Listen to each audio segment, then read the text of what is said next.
New data from the Bureau of Labor Statistics shows that inflation is actually rising much faster than virtually any economist in the country predicted. Overall, we learned today, the year-over-year gain in the consumer price index is up 4.2%. That's the fastest jump in 13 years since the 2008 meltdown.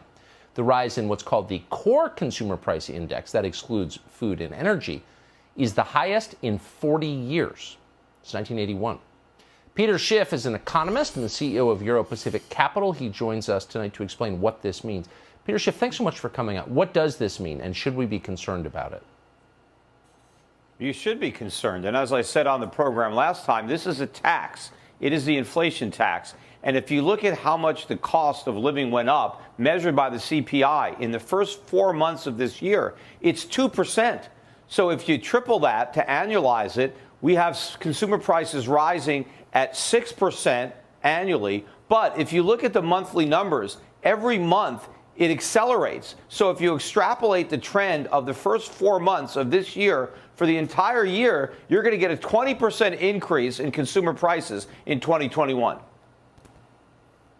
So, I mean, because our financial system is a global system, other countries, China most notably, buy U.S. treasuries with an expectation of return. If the value of the U.S. dollar starts falling as quickly as these numbers suggest it is, why would any country invest in U.S. bonds and government bonds? I mean, doesn't this threaten to cause, a shakeup? Well, they won't. Yeah, they're going to be selling U.S. treasuries. I mean, anybody that can connect these dots is going to be selling U.S. treasuries. And the problem is there's a lot of U.S. treasuries to be sold. And they talk a lot about the shortage of goods. The real problem is the surplus of money. Whenever you print a lot of money, it's always a good shortage because the Federal Reserve can print all the money they want. But they don't print products to buy with the money. So we have all this money being printed. We're not producing a lot. People are sitting at home cashing unemployment checks. This is a tax. It is an inflation tax, a Biden tax, whatever you want to call it. But when Joe Biden says that, don't worry, only people that make over $400,000 a year are going to have to pay higher taxes to fund all these programs, he's lying because every American is going to pay the inflation tax, and it's going to hit the middle class and the poor the hardest. So I don't understand, since you just described it in the clearest possible way. When you print a ton of money, the value of that money falls. It's more money chasing fewer goods, fewer people working to make those goods. Of course, you're going to wind up where we are today with massive disruptions to the labor market and spiking inflation. Why didn't any of the geniuses making these policies anticipate this? Look, even the so-called geniuses at the Federal Reserve, they keep telling us not to worry because, according to them, it's all transitory. But these are the same guys that told us not to worry about the subprime mortgage market. Remember, early on, Ben Bernanke said, don't worry about subprime. It's contained. Well, now they're saying, don't worry about inflation. It's transitory. Inflation is as transitory now as the subprime market was contained. And this inflation crisis is not only going to be worse than the financial crisis, it's going to be worse than the pandemic because the government's cure is what's going to kill the economy, not the disease itself. That's right. Nicely put. This is worth worrying about, I think. If you print too much money, it's worthless. That is a law of nature. Peter Schiff, I appreciate you coming on tonight. Hope you'll come back. When the only constant in life is change, you need to be ready. This is the Man-Made Survival Show.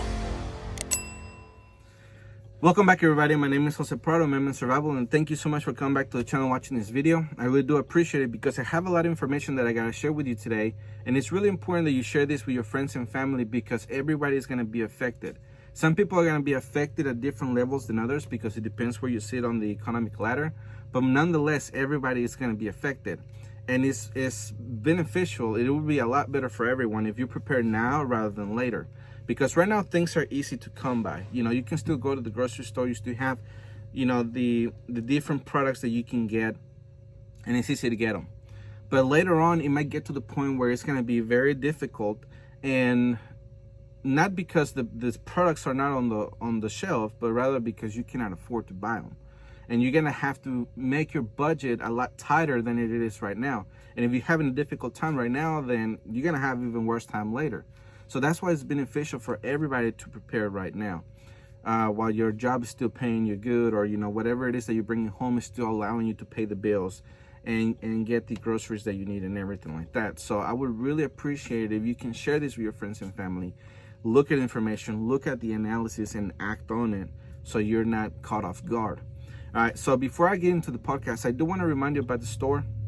It's MedmanSurvivalStore.com, and there you're going to find everything that you're going to need for preparedness.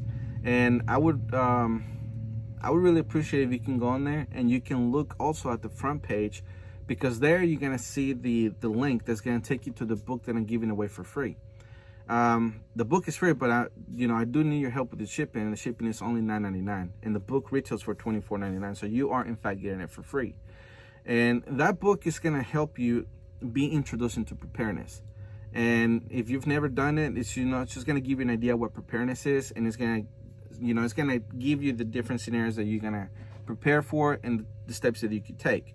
And that book, the way that it was written in a way where it's very base level. It's not great detail, but that's on purpose, because that's just introducing you. Doesn't overwhelm you with the information. But this other book that I have finished writing, that now is in the process of becoming an audiobook, of getting the cover done and getting it printed, that book is going to help everyone, whether you have been preparing for 5 to 10 years, or you're starting off. Whether you have read Preppers Secrete Cache or not, if you're starting off, it's going to give you, and it's going to set you off on the right path for you to prepare. The categories that I teach you here, why you have to do them, what's the science behind it. And it's also going to show you the 4 scenarios that I really do believe that the entire country should be preparing for, because those are the ones that will change the entire country. It's not just going to be original. So that is the way that I wrote the book, and that is the reason I believe whether you have been preparing for 5 to 10 years or you're just starting off, it's going to shift your focus, it's going to set you on the right path, and you're going to become a well-rounded prepper. And whatever happens, whether we do get this inflation that I'm going to be talking about today, or something else happens, you're going to be able to cover, your assets, because you prepared the right way. And before I get into the podcast, I just had this thought. Everything that we have been seeing here in the past, let's say 18 to 24 months, has really targeted the prepper community in a way that it has never had before.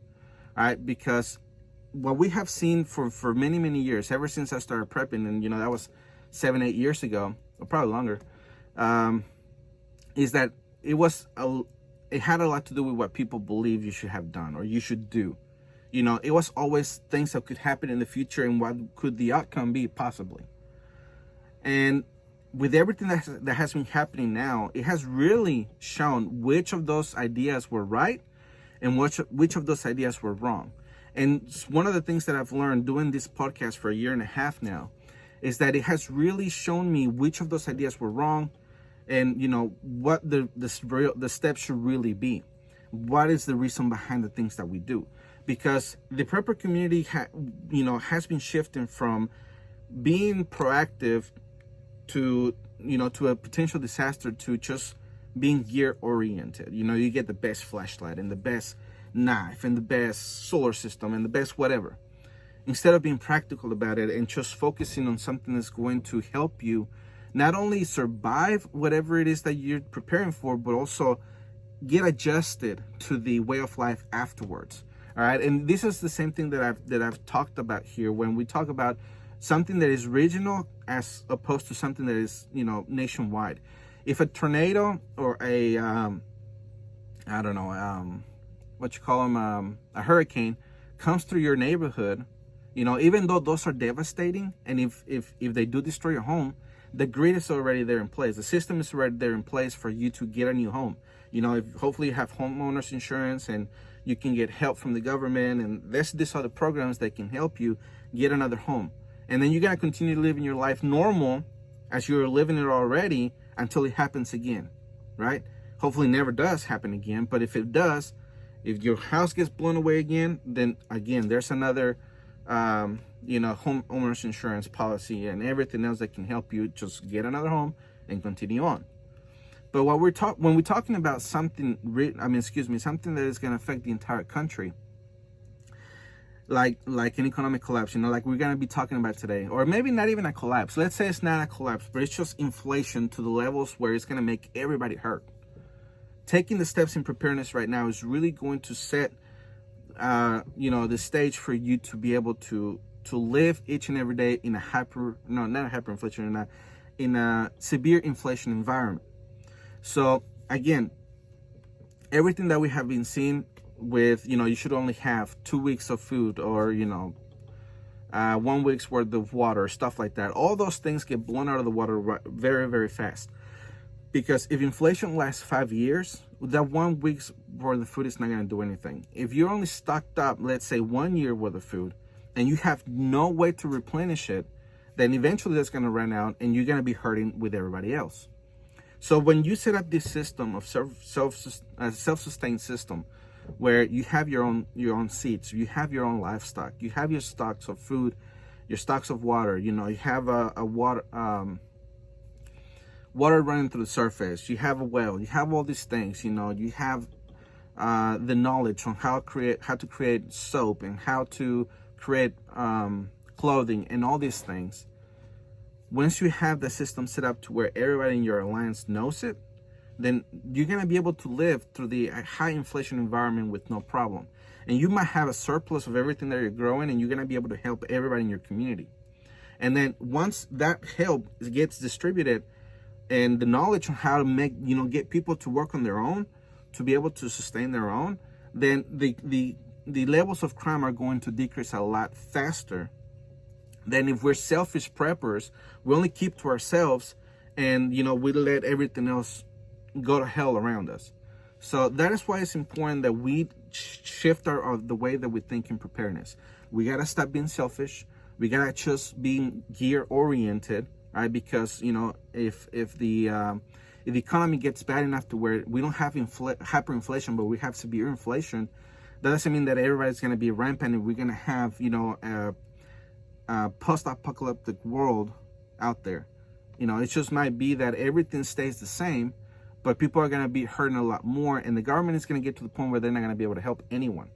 And that's exactly what the video that I started this podcast with was talking about.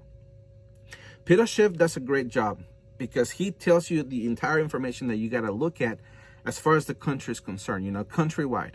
When you talk about bonds, treasuries, the stock market, and everything else he talks about, that is a good way to look at things, because it's giving you the information on how the government is going to be hurting later on.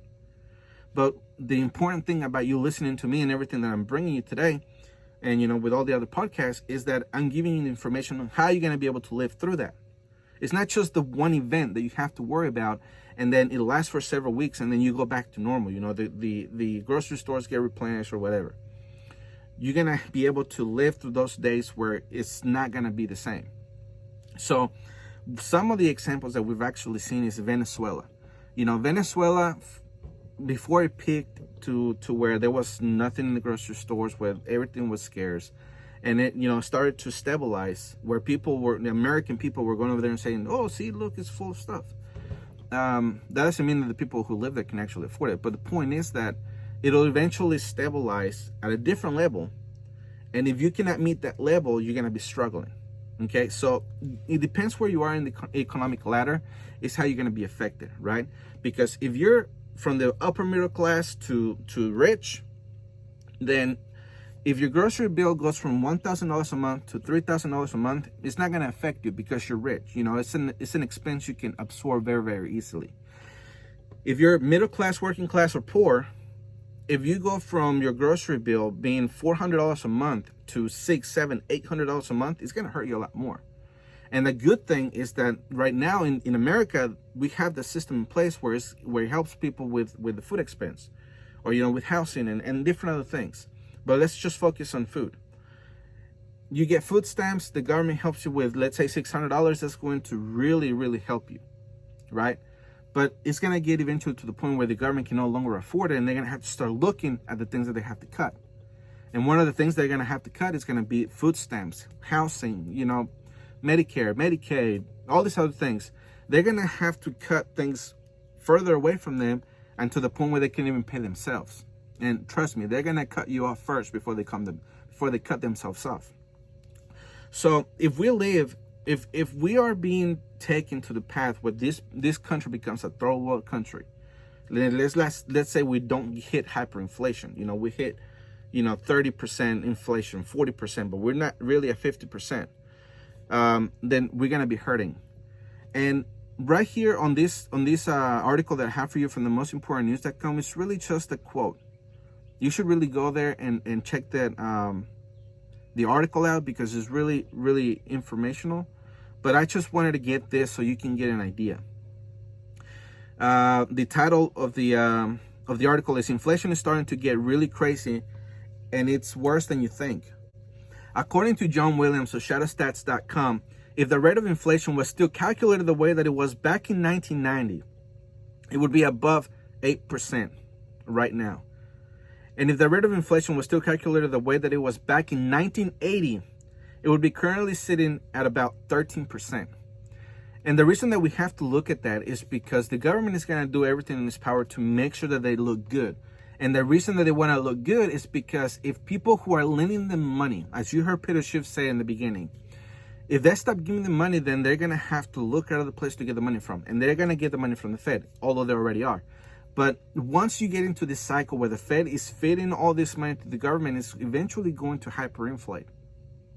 So if the government was to be honest and they say, okay, technically we are at 14% inflation, but don't worry about it, we're going to take care of you, then people will start freaking out. It would happen the same thing like happened in Cyprus, where, inflation got so out of hand that the investors just fled the country. And this is the rich people that I'm talking about. Whether it's corporations, actual rich people just moving everything and going to another country.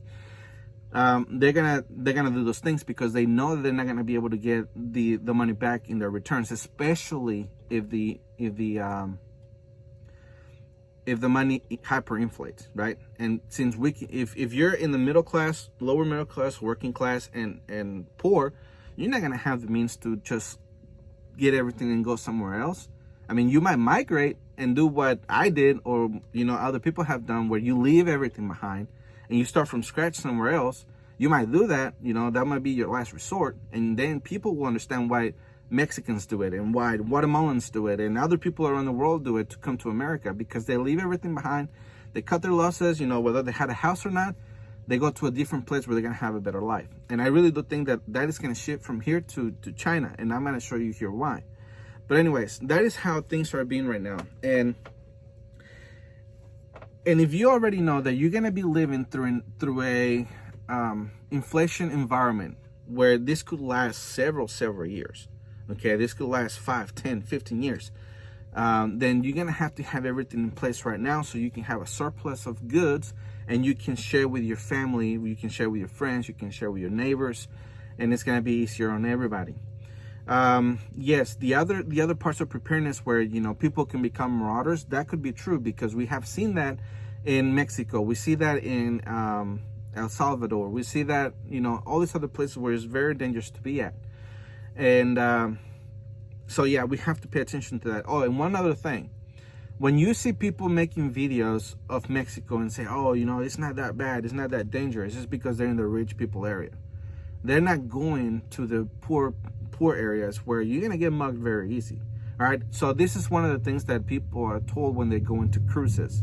They have to stay within the property of the resort, because if they step, away from that, they're probably going to get mugged.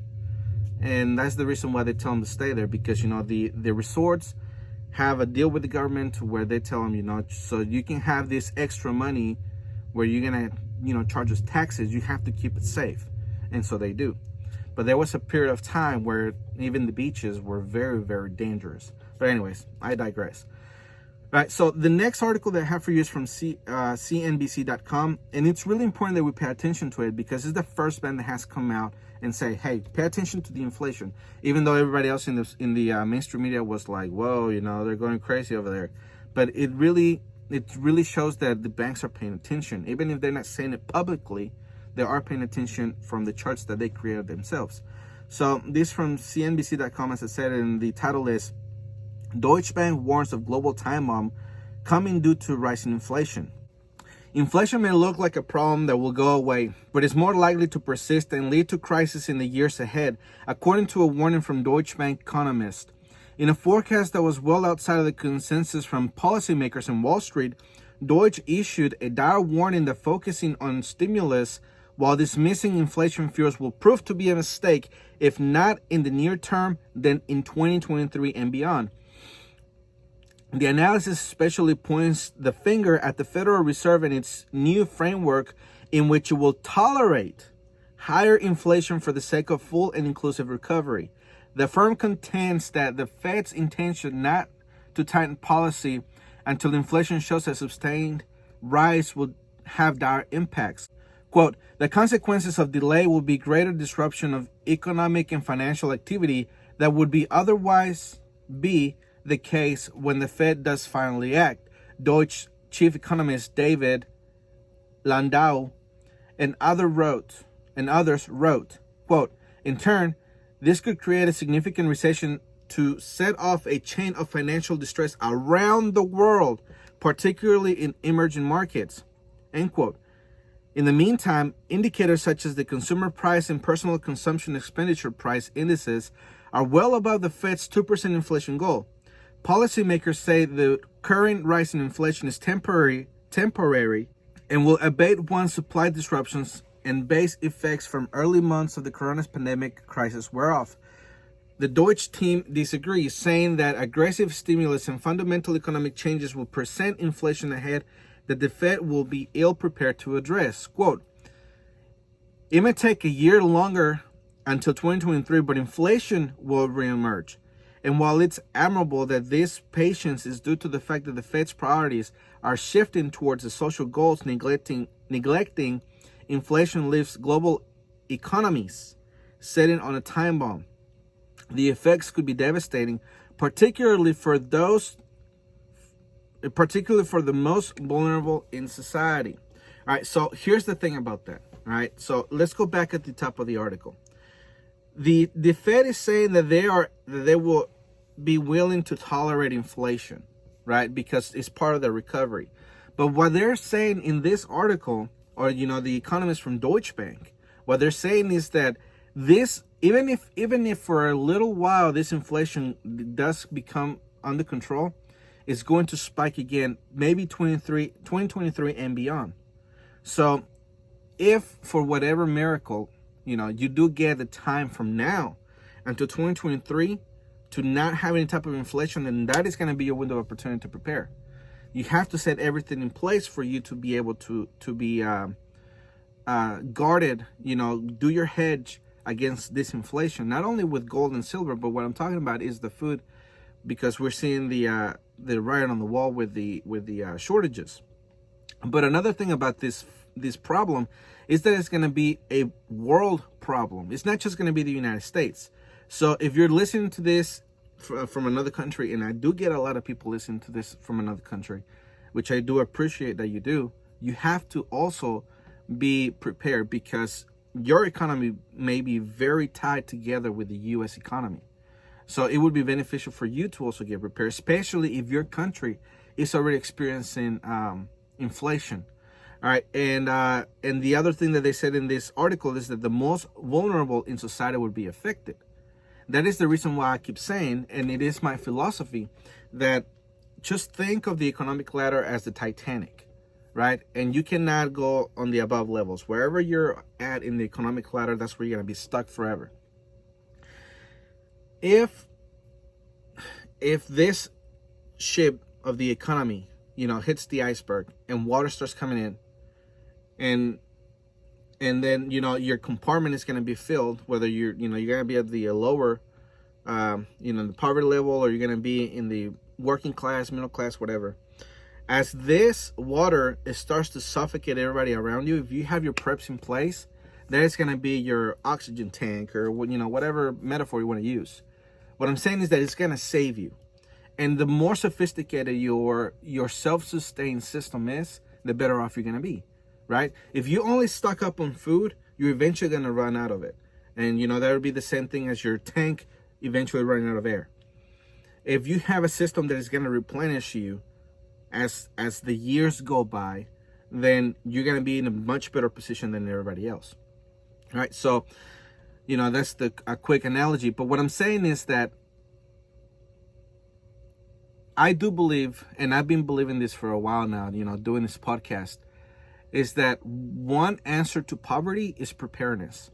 Because if we could get the ball rolling before something major happens, where America becomes a third world country, poverty would not be as severe as it is in other countries that never had preparedness. They don't even know what it is. It's a foreign concept. It's something that, it's not probably it's not even comprehensible. But right now you live in the most powerful, richest country in the world that lives by debt. Right now you have the opportunity to stock up on food, to stock up on seeds, to get your garden in place, to have your farm animals done, to have all the coops you're gonna need. You have all that opportunity. And as the years go by, if this does not implode the economy, or we don't have an economic collapse or anything like that, then you have even more time to set the system to a perfect T, to where everybody's going to be better off, in your alliance and even in your community. So that is the reason we have to prepare. Now, the next article that I have for you, it's very important because now we're seeing the shift of, not the shift really. We're seeing the threat of there being a theme where people are going to be exiting the U.S. dollar. This from Zero Hedge, and the article title is Putin Charges US with using dollar to wage economic and political war. On Friday, President Vladimir Putin hinted further at the rationale behind what was obviously a retaliatory and defiant "we don't need the U.S." strong bit of messaging from Russian Finance Minister Ashton Sullivan at the forum, who emphasized the day before, quote, "we can make this change rather quickly within a month," end quote. Putin followed during his address by charging the United States with using the dollar as a tool to wage economic and political war on rival countries. Thursday, prior National Wealth Fund announcement had delineated it with alternatively pursue investments in euro, Chinese yuan, as well as gold assets. Putin, in his Friday speech, hung a further threat over Washington, saying, according to Reuters, that Russia, quote, may consider settling transactions for oil and gas in other national currencies and the euro, end quote. And further, Putin said it would be a serious blow to the U.S. dollar if Russia oil companies stopped using the currency, but the Moscow did not want to do that. The euro is completely acceptable for us in terms of gas payments. This can be done, of course, and probably should be done, he said.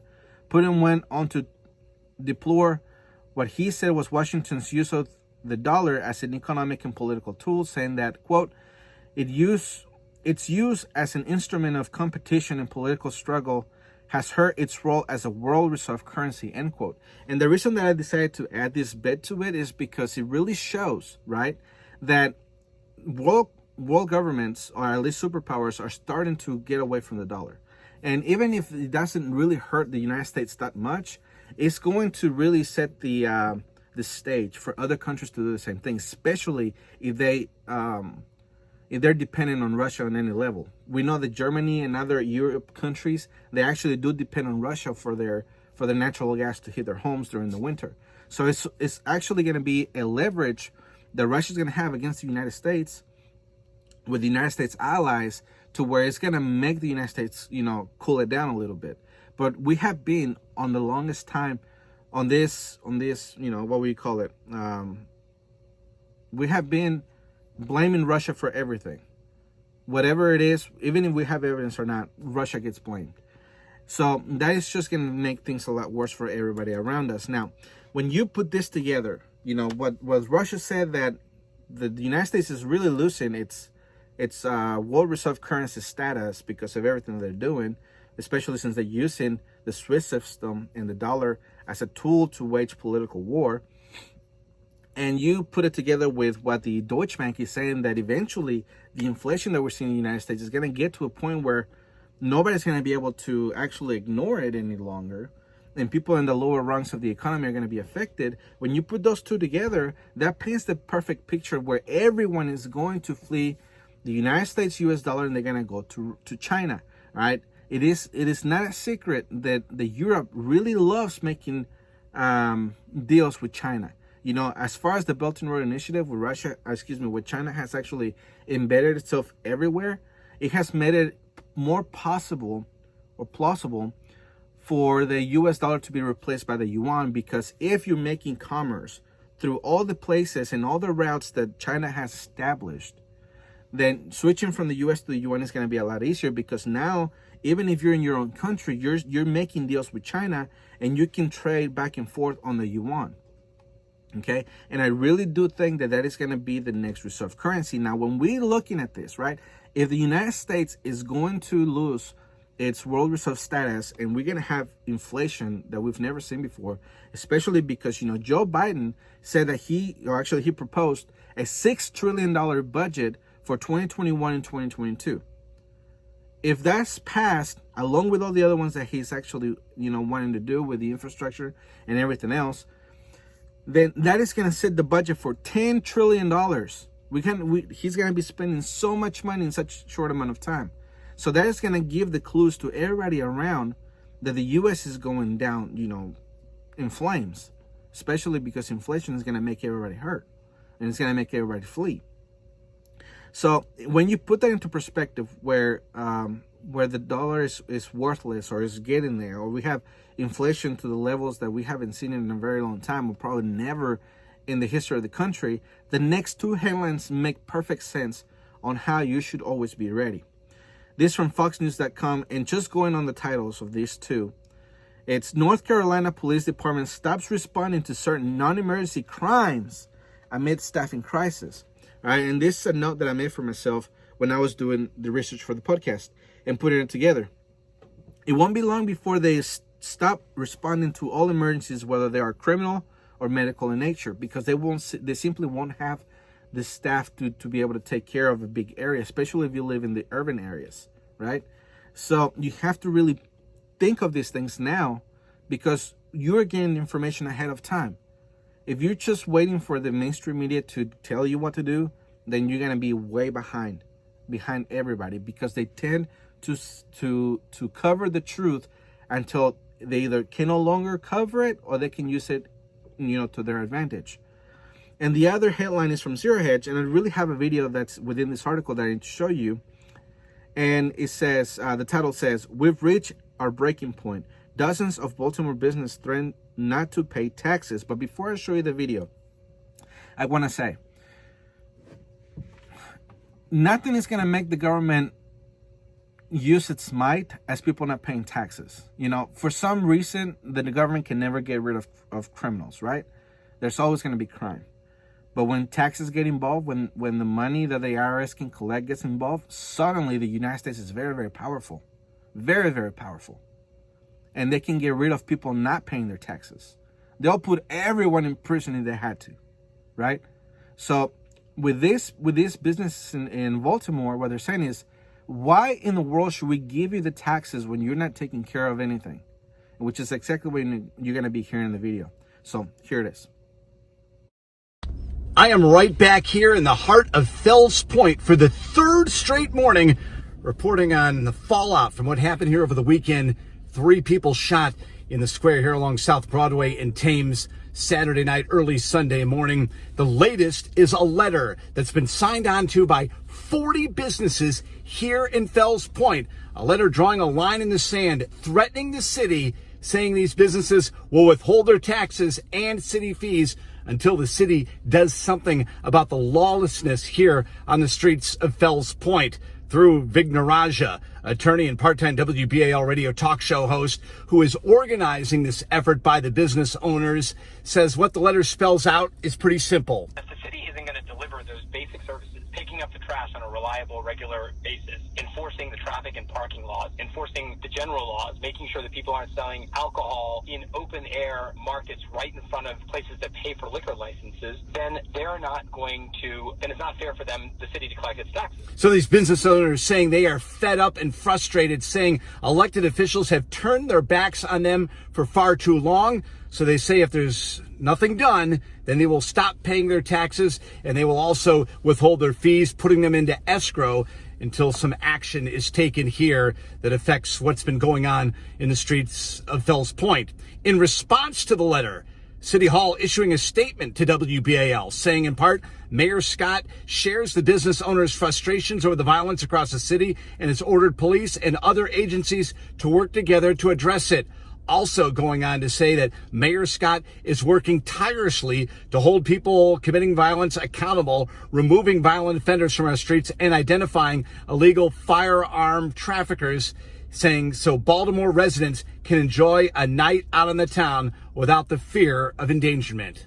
All right, so that video puts the perfect example forth that if we're having problems with the economy, right, we have not collapsed. We don't have inflation to the levels that we've never seen before, to where it's actually going to hurt everybody. If we're having problems right now, or the police having problems, and the cities having problems funding the police now, how's it going to look like later? It's going to look a lot worse. And these are just criminals who are doing things that they're not supposed to, right? They're like the Fox News article said, the department will start responding to certain non-emergency crimes. But when they become so great that they have to respond to so many, people are not going to be safe at all in the cities. That is the reason why you have to look at that information now and take steps. That if you're in the city, you're going to have to move away. And if you have the money and you want to stay in the city, that you buy a place out in the country.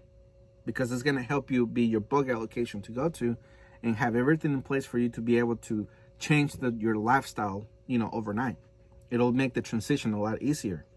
Now, I want to shift the look at the economy with what is happening with the food supply, okay? And the reason that I want to do that is because when we talk about the economy, it goes hand in hand with food. And the reason is because if the economy is doing bad, the food prices are going to go up. And if we do not look at these issues together, then we're going to be caught off guard by one or the other. Okay, so I want to start this off, or change gears here with this video from ABC News. Here it is. The crippling drought across multiple states, the alarming images tonight of Lake Mead at the Hoover Dam. It's part of the Colorado River system, the water supply for 40 million Americans. Our chief national correspondent, Matt Gutman, tonight at the Hoover Dam. Tonight, the images of this mega drought are writ across the Southwest's landscape. Bathtub rings around reservoirs show where the water once was. Boat marinas and fields bone dry. Experts say Lake Mead, part of the Colorado River system that provides water to some 40 million people in 7 states, is at just 37% capacity. Officials say it'll dip into its lowest level ever recorded tomorrow. Over the past 2 decades or so, the water level here at Lake Mead has decreased by about 130 feet. That's like a 13-story building, revealing islands that used to be completely submerged. And the water from this lake makes agriculture possible in the desert Southwest, where farmers are struggling. It's an economic disaster. We don't plant crops, we don't have jobs, and as we saw during the pandemic, this industry is essential for everyone. Lake Mead's Hoover Dam provides hydroelectric power to the region, but the dwindling water supply forcing the dam's output to be cut by nearly 25%. And at some point, officials warn it could be forced to stop producing altogether. Nearly 300,000 miles of the Southwest are in exceptional drought, an area bigger than the state of Texas. Last year was the worst fire season, and this year even drier. And experts say it's being driven by climate change. Really important to stay on this. And Matt, the federal government could soon be forced to take some unprecedented steps here. They're major steps, David. For the first time this summer, the federal government is set to announce a water shortage along the lower Colorado River. That triggers automatic cuts to water in Nevada and in Arizona starting as early as next year. David. It's going to affect a lot of people. Matt Gutman saying. The Man-Made Survival Show.